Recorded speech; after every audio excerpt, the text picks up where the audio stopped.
Hey everyone, welcome back to the channel. I know it's been quite a while. I had a lot of stuff come up last weekend and I've been super busy with schoolwork, so I haven't been able to really do anything, but I'm back. I wanted to get this video out. I literally just packed my bag to go home for the weekend, for Valentine's weekend, so wanted to get this video out. Last night I got the opportunity to go check out the movie, one of the movies I was the most excited for, Gore Verbinski's Good Luck, Have Fun, Don't Die. This was in my top 20 most anticipated video from earlier this year, and it lived up to expectations, let's just say that. So, before we get into it, if you're new around here, you can go down into the description to see my letterbox, or you can check out the rest of my channel to look at all my other 2026 reviews, as I'm on my journey to review and rank at the end of the year all of the 2026 films I get to check out. There are a few movies that I didn't make reviews on here on the channel that you can find exclusively over on that letterbox. You can also find the list that I'm using on the letterbox of like my rankings so far. So as I'm watching these movies, I'm actively ranking them.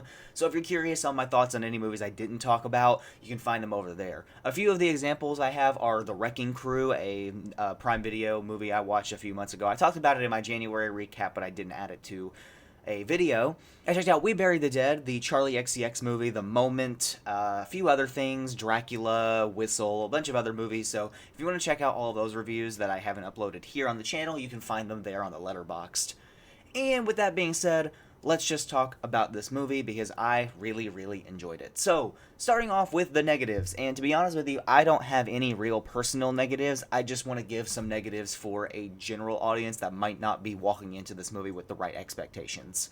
Because I didn't have the right expectations for this movie, and luckily the subversion from my expectations worked out in my favor because I significantly enjoy what I got. But for a lot of people, if they go in with the wrong expectations and they don't get what they expect, they might have the wrong idea about this movie. So, in the negatives, this movie is significantly more sci-fi than I had anticipated. If you are not into super sci-fi, super outlandish, genuinely insane science fiction stuff, you might not get a lot out of this movie. If you're going into it expecting just like a regular comedy film where it just a bunch of characters are going through a wacky night and you get a very satisfying conclusion and whatever, you're probably not going to get what you're expecting out of this film and you're not going to enjoy it. Because Good Luck, Have Fun, Don't Die is absolutely one of the most insane, wild movies I've seen in a long time. I didn't have much to say about this in my initial Letterboxd review because I kind of just was sitting in the theater like, wow, that was really good. But in general, this movie is a wacky sci-fi adventure. The concept of a man from the future coming to recruit people for a rebellion against the AI overlords of the future is already inherently fun in concept, but once you actually see it panning out throughout the story, it just gets progressively more and more crazy, and it's really fun. It's awesome. It's just a great time. The next thing I want to say that's a negative is kind of the gimmick of the movie. And once again, this is not a negative for me. I really enjoyed this, but for some other people, this might be a negative. And it's that the gimmick of this movie is something that is very drawn out in our modern era, and that is AI and cell phones and that kind of like humor. If you're somebody who has seen and done the cell phone bad or AI bad thing time and time again and you're really frustrated with it, me personally, I think this movie offers a very fun insight into that, and it's a lot of fun to watch. But if you're somebody who's very burnt out on that topic, you might not get a lot out of this one. So those are just negatives for a general audience, but for me personally, both of those things actually worked. So I just want to throw those out there for your knowledge. But in general, I think that the metaphor that they use with the cell phones and the AI stuff actually comes to a very nice fruition at the end of the film, and it's very fun to watch. Going into the mixed, and there are not a lot of things I want to say here. Mainly only one is that there are, well, actually two things. Number one is that some of the characters are not as important as others. There are a lot of characters that are brought into the story that are given a lot of like detail, like we're given a lot of information on them, and by the end of the film they don't really have as much depth as other characters. There's probably, I would say, 3 main characters in this film, 2 like important side characters, and then other 2 characters that are like kind of relevant, but they're not really like, they don't really do anything. And I kind of wish those 2 characters that I just mentioned had a little bit more depth, because then the things that they do in the film would be a little bit more impactful. Is it hilarious when things happen to them? Absolutely.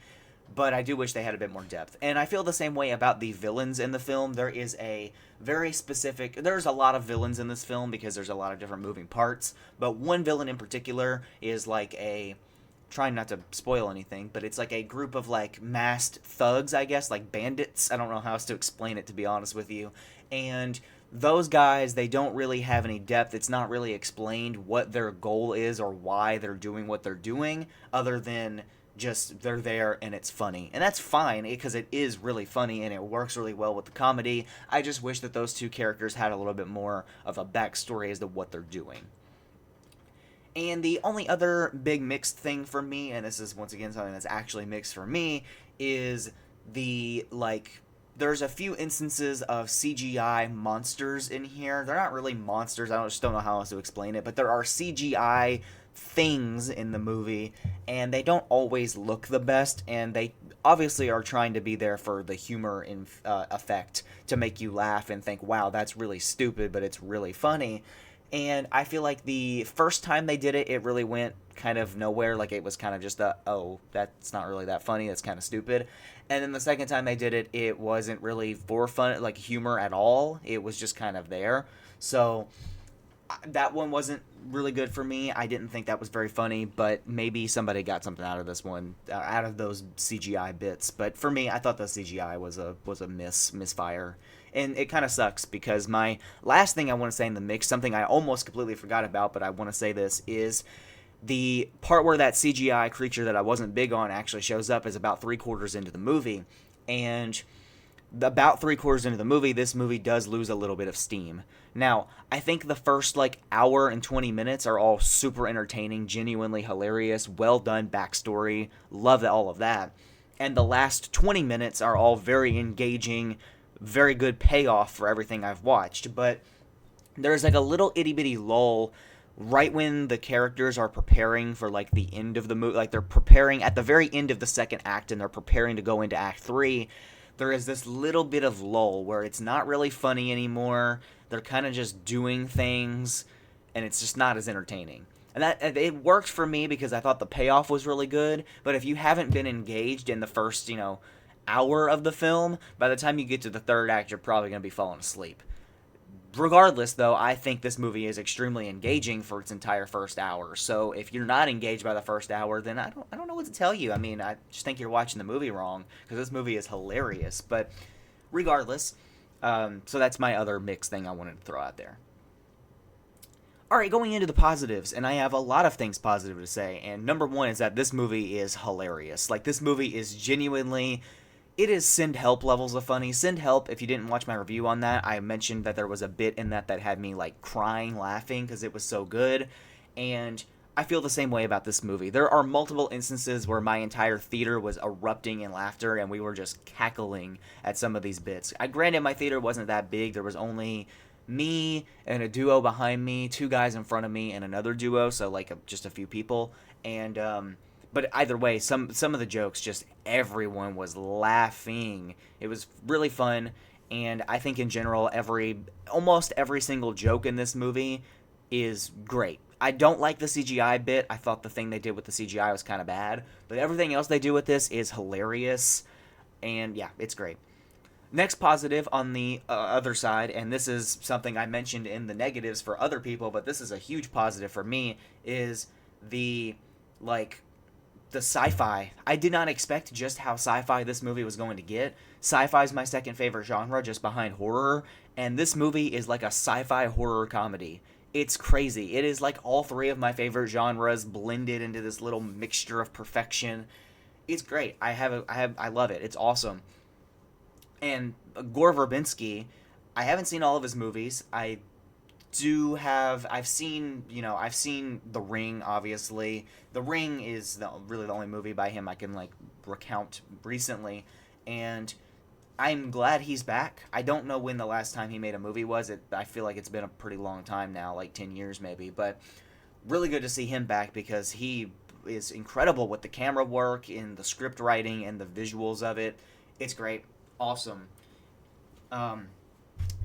Going into the script a little bit more in detail, so a lot of the characters, like I know I mentioned that there's a few characters that are a little bit of a misfire, but for the most part, all of the characters are really great. Sam Rockwell's character, in particular, the actual time traveler, is awesome. I think everything they do with him is really well put together. The twists and turns with his character and what's actually going on in the movie is all really, really fun.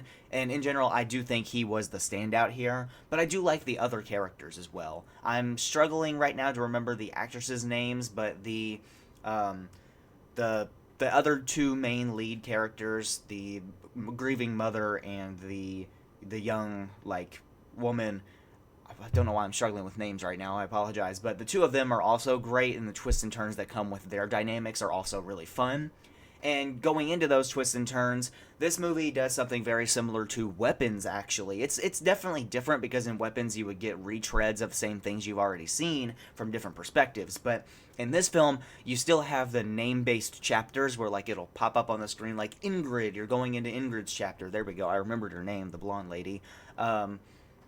And you'll go into this chapter and you'll get backstory on who she is as a character, basically. So you'll get Ingrid's whole backstory as to why she's here, what led up to this moment, and how she's relevant to what's going on in the film. And that's really great, and I think that's awesome. So, in general, like, I think they did a really good job with the character writing, and the way that all of the backstory and flashback sections come to fruition by the end of the film is really well done. It's an issue that I had with Weapons, where in Weapons, when they would do the chapters and retread things I've already seen, it would kind of feel like it was leading to nothing, and by the end of the movie, there was really no relevant reason as to why it was doing that.